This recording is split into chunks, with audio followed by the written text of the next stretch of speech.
Okay, guys, we're back once again with another My Thoughts video. Yeah, buddy. And today we're going to be talking about, you guessed it, the Owen Hart episode of Dark Side of the Ring. Wow, what a powerful ass episode that Yeah. was. I mean, Just when you think nothing could have beat the Chris Benoit right, story. right. And that's true. I didn't think any episode could really beat the Chris Benoit episode, No. But this one, I think, either tied with it or it beat it a little bit. It was powerful as hell, man. I definitely got to say they saved the best for last. Right? Man. Like, Yeah. It was very good, and it was powerful as hell because I've never seen Jim Cornette break down before. yeah. No, I mean, that's true. In this episode, he breaks down. And then I also noticed Hannibal from the Hannibal TV, when he did a review on this, he just looked like he's like depressed and pissed off at the same time. Yeah, And, I mean, it's a sad situation. Yeah. You figure. I mean, it's not like I mean, there's wrestlers have died and everything else, but to die the way Owen Hart did, it was really uncalled for. And also, 80-something feet to his death was like, you're right, that was uncalled for. right. And even at the end of the interview or review that Hannibal had, he just got up and walked away. He couldn't really do it, So, I'm telling you now, any of you Owen Hart fans out there, if you watch this episode, be prepared. You're going to probably break down because it does. Yeah. It will hit you hard. I'm not really the crying type, but man, there was parts of that Owen Hart video that even had me teared up. Right. Yeah. Yeah, it had me. It got to my heart too because it hit me in more ways than one, And for one reason, we just lost like such a good person over something that didn't even need to fucking happen, Yeah, And it's like they didn't have to put him in that ridiculous fucking skit. It's like right. It's like, why couldn't you just do a safer, something really safer, or just had him fucking go walk out to the ring? Hell, it wasn't that big of an important match. And, I mean, I could see them doing that if it was like the fucking main event. Right. But when you're the second, third match on the card, Right. Like, can't you just have a wrestler come out the normal way? Why does he have to be like brought down? Like, how high was he? Like 80 feet or some shit like that? No, the main reason is that I know for a fact that the reason why they did that stupid ass skit because they were trying to get, they were trying to rip off, like Sting. You know how WCW at the time had Sting, had Sting doing the fucking drop-ins, just like, well, let's see, it works for WCW. It will work for us. We can't be outdone. We have to do everything. I have to do everything that everybody else does. Right. So this happened at the Over the Edge 1999, May of '99 pay-per-view event. Well, Hart was in the process of being lowered by a harness, and the damn thing broke. Yeah. He was quite a ways up, and from what Jim Cornette was saying, that the people were saying that as he was falling, move out of the way, because he didn't want to. He was, because when he was falling, I'm sure he could see that he was heading right towards the fucking referee. Right. And the one thing, I mean, it's like Cornette said, he's on. He knows he's done for. That there's no out for this. Right. Unless unless if he would have hit the ropes, then he might have survived. You know, like Vic Grimes. You know how New Jack threw his fucking ass, you know, off that big thing, and he hit the ropes. You know, if Owen would have also hit the ropes, which I think he partially did, but his body slammed into that fucking mat, man, and that was it for him. And I'm going to tell you right now, the one thing that I think pisses everybody off is that Vince McMahon's punk ass kept the show going when that scene basically just swept him out of the, from what everybody's saying. He's just, they got Owen out of the ring on the gurney, right, head in the back, and as soon as they got to Owen back through the fucking curtain, he called. I was like, okay, come on, we gotta get another match out there. Right, we got people paying for this shit. Come on, no, I can't just shut this down. Come on, you gotta go off the ring. You know, gotta make that money, you know. And that was a potential crime scene. Yeah, like Martha said, it was a fucking. They should have. You know, I think that's one of the reasons why Vince kept the show going. Because if he knew all the wrestlers were going to go out there and they're going to fucking, you know, it'll totally fuck up the entire crime scene. Right. See, it's just another thing that Vince McMahon did, which was totally fucked up, you know. Yeah. So what about when Martha was going through all the fucking... you know, she had all the evidence. Oh, yeah. She showed the evidence, and she was saying that, you know, he never hit the latch to be released. This thing Well, not broke. only that, but I'm saying, did you see how rinky-dink that fucking latch was? She's like showing how that little thin piece of metal was holding Owen Hart's whole fucking body. Yeah. It wasn't professionally done. No. And that's sad, man. We lost a fucking awesome person to this bullshit. You know, she lost her husband. Their kids lost their father. Yeah. Yeah. It was horrible, man. And we lost a fantastic wrestler. You know. He was. You know what, Owen Hart? I always have to say he's one of the greatest wrestlers to have never been a world champion. Like, I mean, you know, he was Intercontinental Champion, European champion, tag team champion, but he never won, you know, the major title. Yeah. But you know what? You know, it's sad because if he would have lived, he would have went on, like Chris Jericho was saying, to wrestle. Yeah. Like other. He said, "Look, a year later, look at all the people that came into the WWF. Right. A year later, that he could have had great fucking matches. Oh yeah. I would have loved to seen a fucking great feud between Owen Hart and Chris Benoit. Oh yeah. Like to see those two, that would have been epic. Would have been a big time dream match. Not just Chris Benoit, but Kurt Angle. He could have had fucking fantastic matches with Kurt Angle. You know, like Eddie Guerrero, he could have had a great match with Owen. All these guys could have rolled well, man, because they can wrestle well. So therefore, these matches would have been fantastic.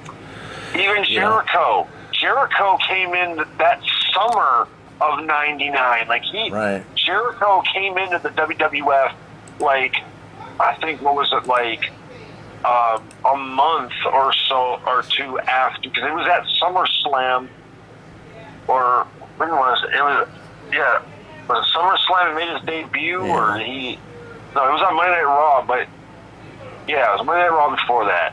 He came in, is when, dude, can you imagine Jericho versus Owen Hart? Yeah, it would have been like, you know, any of those guys. It would have been fantastic. Yeah. You know, and I don't think Owen would have wrestled too much longer. Probably a couple more years, and then he probably would have retired. I think he wanted to get out anyway, save his money and all that. Yeah, but still, if he would have even lived to that following year, he could have battled some of the greats like I said, him and Jericho, him and Benoit, him and Eddie Guerrero, him and Dean Malenko, Kurt Angle. Yeah. You know, all these stars who came into WWF just a year later, that he could have had phenomenal matches. Oh, yeah. They would have rolled extremely well, you know, but unfortunately that Never Yeah. happened. I can't even believe that it's been over 20 years that this has happened. It seems like time is just flying by, you know. Yeah. And also, I noticed if you watch there's a deleted scene where they didn't get into it in the main documentary about his pranks and his ribs. Yeah, but if you're a true fan of Owen Hart, you always know about like even I knew about it. Oh yeah, Everybody everybody talked about how he was a prankster and right, and a ribber. I thought the one that was hilarious how the one his son told about him ordering a pizza and then later on his buddy comes over. He's like, "Hey man, how about we order a pizza?" I'm like, "Okay, yeah man, it sounds good." And he would fake style and act like he was ordering another pizza. And he said, of course, 5 minutes later, the pizza guy shows up with the pizza. And the guy was like, "What the hell, man? Did you cook that in your car?" Yeah. That was in the deleted scene. Yeah. That was cut out that you could watch on YouTube. Man. Yeah, that was pretty good. I mean, this episode definitely should have been a 2-parter. And I can tell you something right now. His wife is one of the most awesome women ever. Yeah, she is. She has heart, like real heart. Like if you were to ever like date somebody and marry somebody, that's the kind of girl that I would want to marry. Yeah. You know, same here. somebody with heart. You know, and look what she did. Look what she did, though. She said that she could have went 2 different ways. She could have went the destruction route, or she could have went the good route. And she went the good route, and then she created what that heart foundation thing.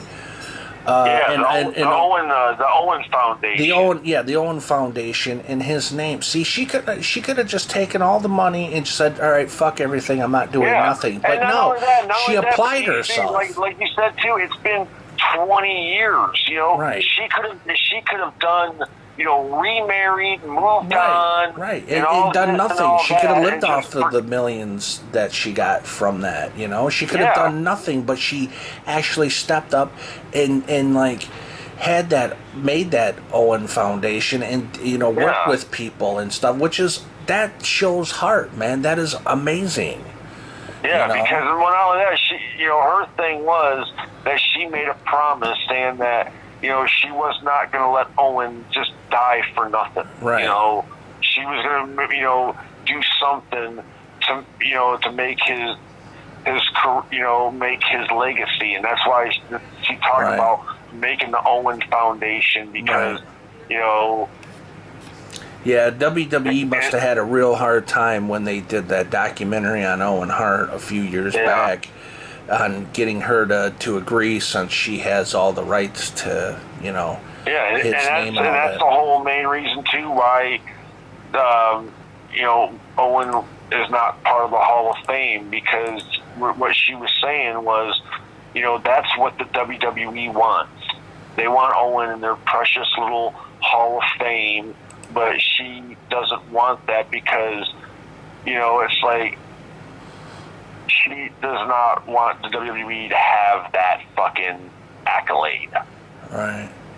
I don't know. To me, it's hard. Like if she feels like if she gave in, if she allowed them to put him in the Hall of Fame, it's like all this hard work that she's done to protect the Owen Hart name after that would just be all for nothing. Yeah. I mean, I agree to her to a point, and then it's some of it I can't, don't agree with there should be definitely DVDs put out with Owen Hart, match compilations and stuff like that. I want to see that through WWE. Like Martha could get together with some other marketing video people and have maybe make Owen Hart fucking DVD. Yeah, maybe, but I mean, a lot of his matches are, with the WWF, But I mean, I don't know. It just I don't know. It's a hard thing, but all in all, it was so sad, man, that she lost her husband like that. That's fucking bullshit, And all in all, this episode was fantastic. I mean, I liked about this. It had a lot of everything. I mean, it was sad, but then again, it was funny. Like when they talk about how Owen Hart was as a person. He was one Right. of the coolest people that you could ever meet. Right.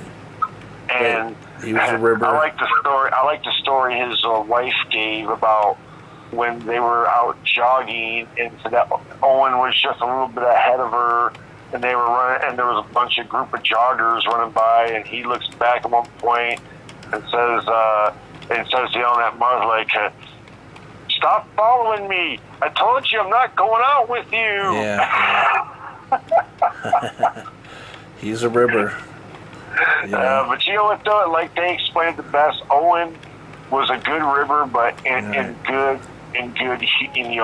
humor. It wasn't nothing. Dude, I tell you the funniest story was what D'Lo Brown told him. Yeah. When they were wrestling, he's like, "Look down at your shoe," and he's like, his boot was undone. Yeah, he's he like, had the other what shoe. The hell? Yeah, and they started wrestling again. He's like, "Look at your other shoe." And his other shoe was untied. He said he got to a point where he buckled them up. He's like, look at his shoes. Like, look at the referee. Hey, look at the referee. Right. And the referee's shoe was untied. He's like, he's like, there you go. Are you relaxed now? Yeah. Yeah. He untied everybody's shoes. He's like, now let's wrestle. Because, oh yeah. like D'Lo said, Owen did that. He's the only person that could pull a rib in front of 20,000 people, and nobody ever, even know about it. Right. Yeah, such a good person, man. And Yeah. like I said, everybody would agree that his wrestling was really good. He's a great wrestler. Yeah. So his match at WrestleMania 10 with him and Bret Hart, that was the everybody says Bret didn't have to do that. Bret didn't have to go out that night and put Owen over. But he did.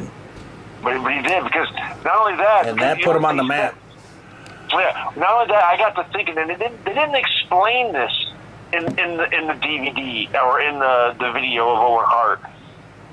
But I remember they set that perfectly up so Bret and Owen could continue their feud after WrestleMania 10. Because if Bret would have beat Owen at WrestleMania, then nothing. But see, Owen beat Bret, and then later on that evening, Bret defeated Yokozuna for the WWF title. Yeah. And then the next pay-per-view at King of the Ring, remember Owen Hart won King of the Ring. And yeah, then so they were building it up. SummerSlam, huh? They were building it up. They were building it up to SummerSlam, where they're going to have Bret and Owen fight in a cage. And that, if you go back, anybody loves a good Owen Hart match, watch the match with him and Bret at SummerSlam '94. Right, and that put him, that match put him on the map, man, big time. Yeah. Where he lost to his brother, or where he won to his brother.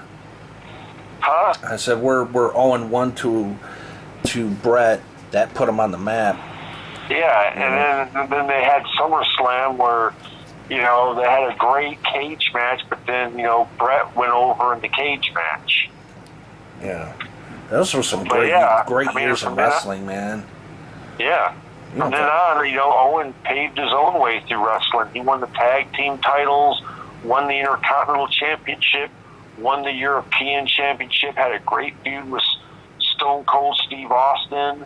He almost killed fucking Stone Cold Steve Austin. I know, yeah. You know what? I'm surprised they didn't mention about that in the fucking thing. Documentary, yeah. See, that's the problem with the 45-minute documentaries is you can only get so much in that, Yeah. But one other thing, I tell you what, one last thing about it. The one main thing with me that, I don't know if it truly made sense or not, but you know who they should have had on that documentary talking about Owen? They should have had fucking Bret. Yeah, maybe they reached out and he wasn't interested. Yeah, but I know, like Bret and Martha don't get along. Well, I mean, well, she did say during the documentary that when she was suing Vince and all that, that some of the family members were kind of against her. Yeah, and they were taking fucking like paperwork and shit. Right. And giving it to fucking Vince and the WWF. Yeah, and if that's true, that's really fucking messed up, man. Yeah, especially if it came from like, I mean, talk about family. When you think, the only family members that could do something, I mean, Brett, fucking Jim the Anvil Neidhart, right? Fucking, the British Bulldog. Yeah, so it's like because they were the only ones at the time that were employed with WWF. Right. So and I don't think it was Brett, because Brett, was on bad terms, left on bad terms with Vince. So I honestly think it was the British Bulldog. Honestly, because he could have been. Yeah. He was the only other one of the Hart family that was employed with WWE at the time. Back in '99. Yeah. Yeah. Yeah. So. But anyways, yeah, I think we're going to wrap this one up, unless if you got anything else to say about it. No, I think we pretty much talked about everything, brother. We covered everything, and this was the last episode of Season 2, and it was a very good episode. You guys should definitely watch it. Wonder, it makes me wonder if there's going to be a next season. Oh, yeah. How the hell are they going to top this season? I don't know, but I would assume that they're going to probably do a season 3, and if they do, we'll be back with more of my thoughts videos, but it probably won't be for a year from now. So, but I'm hoping that they release. I loved it, dude. Yeah, it was great, and I hope that they release seasons 1 and now 2 on DVD and Blu-ray. I would pick them up in a heartbeat, and add in, the deleted scenes, in the special features, or put them into the documentary itself, making it longer, Yeah. So that would be awesome, because there's a lot that I'm sure there's so much that they filmed that got cut out, obviously, Yeah.